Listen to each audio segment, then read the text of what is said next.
Firstly, welcome everyone. Thanks for joining us.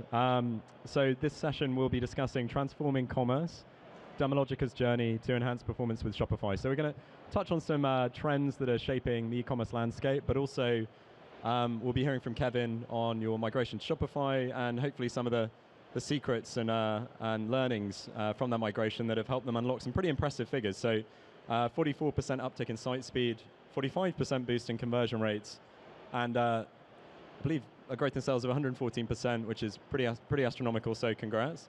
Thank you. But first, maybe a couple of intros. Kevin, do you want to kick us off? Yep. Good to have you all here today. Thanks for joining the talk. My name's Kevin Rowlands. I'm the Associate Digital Director for Dermalogica in the UK and Ireland.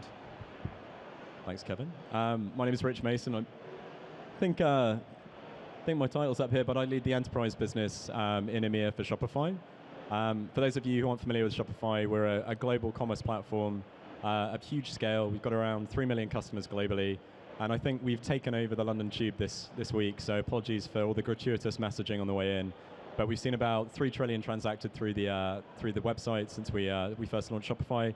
And the enterprise business globally works with companies from high growth D2C and omnichannel retailers like Gymshark and Bowden on running through to multinationals like Unilever, of which obviously Dermalogica are a part. So I'll kick off the conversation, Kevin, with the question for you. And apologies for this clunky iPad, trying to keep things on track. So Shopify run a lot of research. We're prone to picking up obviously a lot of different data from the market. And recent research shows that 47% of consumers are expecting a tech-enabled shopping experience. So I'm really curious to see the trends that you're experiencing in the market and how you're reacting to them at Dermalogica. Yeah, I mean, it fits with what we see in terms of when we analyze site traffic and the feedback we get from consumers. Within Dermalogica, we're very fortunate to have an education background for our product type. So we're a professional skincare company who has a background in education. And through that, we've been able to lean into things like live chat for personalized shopping journeys, for personalized skincare recommendations. We're seeing actually that drives significantly higher conversion rates on site when people interact with those tools. So I'd say that's probably one of the strongest indicators for us that people are after not only a tech-driven, but a personalized solution where it's not just transactional, coming to a site, reading a PDP, making their own decision, if you will, and then transacting. Yeah, live chats, FAQs, ingredients lists, they all work very well for us.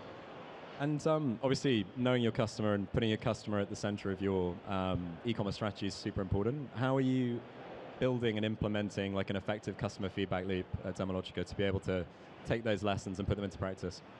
It's taken us a bit of time, if I'm honest, but we're very good at looking at traditional sort of sales data. We've got a very analytical team. What we've done in more recent times for the last year is focusing on consumer feedback through survey tools on site, Hotjar, a Microsoft Clarity are tools that I'd recommend everybody have a version of on their site. We use those along with the analytical side and our sales data to look for weaknesses on site. And some of it will be related to customer services, so removing friction from purchase. I didn't like when you added this to my basket. We've definitely had similar feedback to that, which we've then been able to action off of. Don't know what that was. Hopefully everyone's okay. So yeah, it's about taking, I think, the data that you have from your sales and your site traffic and that sort of traditional e-commerce landscape of data that we're probably very used to looking at and combining it with the conversational data from on-site surveys, follow-ups after purchase. Sometimes you might have to incentivize that to get people to give you their time, but it's very, very valuable, and it's actually led to some of the biggest improvements on site for us in the last sort of 12 to 18 months. It's now part of what we do every month. We get together with our customer service team and our e-commerce team to combine those two data sets. And it drives things like our CRO, our conversion rate optimization roadmap, more than it ever did before. It's really interesting, and one of the things at Shopify we tend to put as a feather in our cap is the ability to either open new channels or experiment, be incredibly agile in the market. So how's the platform being able to support your ability to sort of test, learn, and iterate? I would say probably the biggest upside for the Shopify platform and how it's helped us is the ease of implementation. So I've mentioned a few tools there. And by no means are they hard to install on other platforms, but with Shopify it really is, like a one-click solution. So whereas we've got a team of technical people, who would quite happily sit there and put it into our dev roadmap, you don't need to do that with platforms like Shopify. If you are a sole trader, all the way up to a large blue chip company, you can install these tools very quickly and start connecting that feedback loop, as you've so nicely called it. You can complete that circle and have both the analytical and the consumer feedback data sets to put together very quickly. I mean, it crosses into sales channels as well. If you're looking at growth challenges, if we touch on that later at all, it's very easy to add new ways to sell, new ways to reach audiences, but basically that app ecosystem that you get with Shopify is probably the most valuable piece. Yeah, we can jump there now actually. Like one of the trends that we see at Shopify, and I think everyone in the audience will be super familiar with, is the challenge around managing the increasing customer acquisition costs. So a huge increase in CAC over the last few years from conventional marketing channels. And what we're seeing and having conversations about with large enterprise retailers all the time is how to unify different channels to market and drive a more kind of coherent customer experience, but also experiment with the likes of social integrations. We've got strong native integrations with TikTok Shop, YouTube Shopping, Instagram, etc. And also drive a more experimental and a larger component of the marketing effort through influencer and creator channels as well. So we're seeing some really interesting results there, but I'm curious to understand if that's part of your strategy, if you're utilizing that as part of your growth roadmap too. Yes, definitely we are, with mixed levels of success. If I were to break it down, I would say traditional sales channels, like you mentioned TikTok Shop, very easy to install, very easy to get working operationally on platforms like yours. But it doesn't mean that you automatically know how to create content and sell well on those platforms, and that's the part of the journey that we're on at the moment is, we now have a platform, we have a way to sell, but are we making the right content? Are we including the right mix of influencers? Another point to mention, maybe not so traditional, and I would recommend people have a look at, is Shopify Collabs, which is just a way to reach maybe those smaller level influencers. We've recently been doing some testing with that, so rather than working with only large or medium-sized creators that we typically would, Shopify Collabs has given us essentially an influencer affiliate program that's incredibly easy to manage. It's just on the platform, and that's working well for us, I would say, so far. So having a mix of influencers using UGC style content, instead of just going at one level of the tier, so all the way to macro to micro. That's working well, but again, it's only really been enabled by the platform. We don't have big teams to manage all of this stuff. So if it's not, very easy to quickly throw out an affiliate program and have people sign up, it wouldn't happen. Hopefully we'll see those results build over time, but it's been really exciting so far. And other particular micro-influencer, be that kind of industry segments, or like how do you approach that micro-influencer strategy when a lot of people think of creators or influencers, they're thinking dropping big bucks on Cristiano Ronaldo, right? So how does that micro world operate, and how are you leveraging it? Yeah, first of all, I wish we could have Cristiano Ronaldo. That'd be fantastic, but we can't afford him. Maybe one day. What it's done for us, if I specify on Shopify Collabs for a second and how we use it, you set up a program, so you have your default programs, but then it also means that we can have a very quick conversation with an individual. And outside of Shopify, putting that to one side for a second, I would always recommend that you find influencers that talk about you organically. So you want to find people that are using your hashtag, hashtag Dermalogica, because they're just naturally fans, particularly at that sort of smaller end of the scale. You want Kevin, who is an advocate and maybe heard about it through, word of mouth from a friend and is posting about it naturally. And then those are the people, if they have a sizable enough following and they're interested in this affiliate model, are really going to connect and work well because they have the authenticity. And it's very easy to do, right? Like there's lots of platforms out there that do it, but Shopify Collabs does allow you to filter based on hashtags, location, male, female, age ranges. So yeah, definitely worth looking at, and it's helped us to streamline that process. And I guess obviously 2 parts of the equation. There's reaching the right audience, but then there's also being able to drive an effective customer experience on site if we just take the e-commerce experience. So Shopify, we talk a lot about the fact we have an army of engineers and R&D focused particularly on checkout, and we see it really as a feather in the cap of some of the value that we can provide to businesses of all sizes, driving phenomenal conversion on your site and enhancing site speed.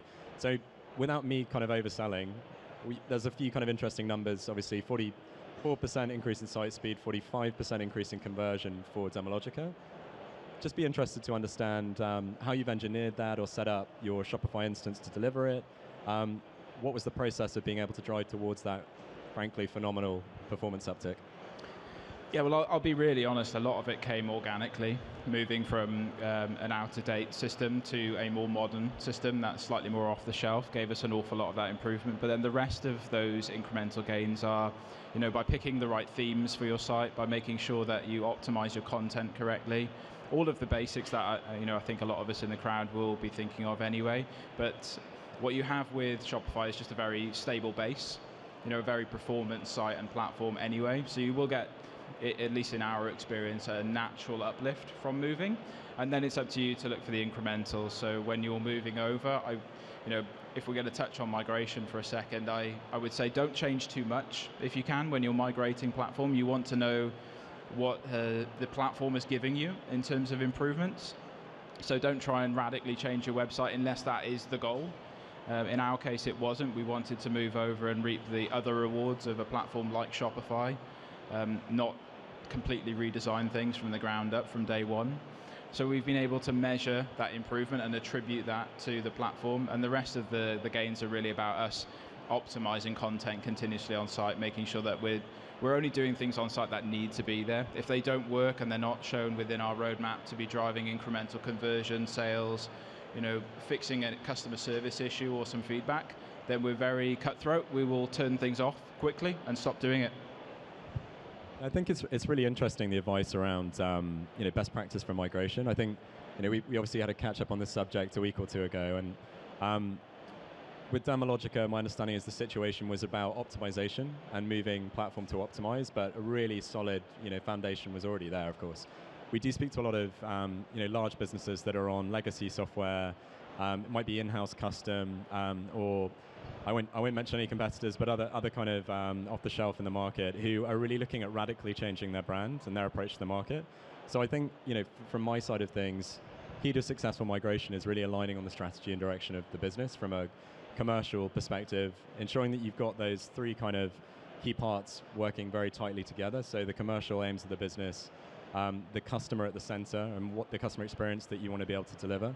And then pairing technology as a true enabler to be able to deliver that. And I think it might seem like an obvious sort of list of recommendations, but we do speak to a lot of businesses that tend to put the cart before the horse a little bit on having an architecture of choice, but not necessarily pairing that back to the business outcomes and the long-term strategy of the business. So yeah, interested to get your take on the ideal kind of steps to drive the migration, because you managed a pretty phenomenal 6 weeks to migrate, which is pretty unheard of. It kind of sounds it's a very bit fishy, quick. So and I have to give credit to the team because I wasn't there for all of this process. I need to be forthright with that. But I, in studying that and looking at what's happened there for us, we've identified the benefits of moving to a platform across different markets. I should say it's not just a UK and Ireland move. We did multiple markets all at once.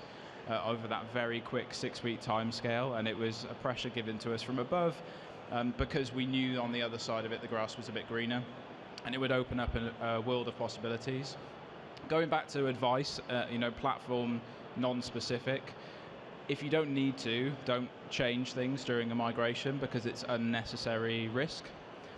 If you have big business issues that have been following you that are systematic, then that might be the exception. If you had a part of your site that was slow and that wasn't going to improve with a migration, then that might be a case to split that off as, is it a separate scope of work, or could you solve that during your migration? Those are probably the exceptions to the rule. And that way what you'll get when you get to the other side is a level playing field, and you can say, actually, by migrating, we have unlocked X benefit. We've seen this change to conversion, positive or negative. In our case, it's been very positive. And it's meant that we're quite free to then explore app ecosystems, working with different partners, being quite flexible, even though we don't have tens and tens of developers sitting behind us, and we don't have the biggest budgets necessarily in the world to run just the UK site. We can do things on a global scale very quickly, very easily. Absolutely. And I think just to kind of pivot the conversation a little bit, like just moving back to industry trends. So it would be amiss of me to have an opportunity to talk and not drop the cliche of AI and how important it is within the market. But Shopify has been investing heavily in AI, mainly as an enabler for streamlining operations, content generation. And there's some really interesting examples of businesses levering it to see business growth as well, not just operational efficiency. So there's a company called Glitch Anomaly. I think they're a lifestyle business within the UK. They've particularly used AI to create their product descriptions, but optimize it for SEO. And they've seen some really interesting results off the back of that. Curious on your 2 cents on the subject of AI and how you're utilizing it to, whether it's drive efficiency or growth or other areas in the business. I've spoken to so many people about AI today. Gosh, it really is still the buzzword, isn't it? I should start off by saying I love AI, and I think it's the biggest thing ever. It's such a revolution for us all. But my take on it is maybe not glitz and glam. I do see at the moment that within our company, and even with the others I talk to, it is the operational efficiencies. It's freeing up time for people by automating and simplifying tasks that it's having the biggest improvement. I haven't seen many customer-facing applications where I would deem it true AI. We use AI within our chatbot to route conversations to the right places to, ensure that if a customer has a question about their skin, and we know that needs to be personalized and understood, that it goes to a trained professional who knows about skin and will ask the right questions. And then the other side of it, it goes to customer services. So I think we're dabbling in that world. I'd be really interested to see if there are other companies doing it very successful, but at the moment, most of the things that I see that I find impressive are operationally driven, freeing up individuals to do more, and often to do more of the creative, brand solving, brand awareness-based challenges that AI hasn't quite gotten to. Again, I would say we've dabbled, right? We've optimized marketing. We work with all the biggest social media platforms out there who all have AI tools and their algorithms driving things, but I would just say that I don't think we've quite seen the full effect of that play out yet.